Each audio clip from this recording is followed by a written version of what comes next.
ঠাকুরগাঁওয়ে উৎসব মুখর পরিবেশে অনুষ্ঠিত হচ্ছে হিন্দু সম্প্রদায়ের ধর্মীয় উৎসব সরস্বতী পুজো।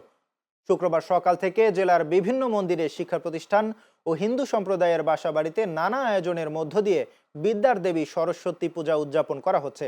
বিদ্যা ও সঙ্গীতের দেবী সরস্বতী শাস্ত্রীয় বিধান অনুসারে মাঘ মাসের শুক্লপক্ষের পঞ্চমী তিথিতে হয়ে থাকে। পুরোহিতের মন্ত্র উচ্চারণের মধ্য দিয়ে শুরু হয় পূজার আনুষ্ঠানিকতা। এরপর ফুল আর বেলপাতার সাথে মন্ত্র উচ্চারণ করে দেয়া হয় অঞ্জলি।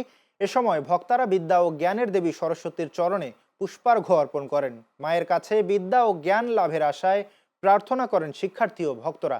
এবার ধর্মীয় তিথি অনুযায়ী সরস্বতী পূজা 2 দিন হচ্ছে।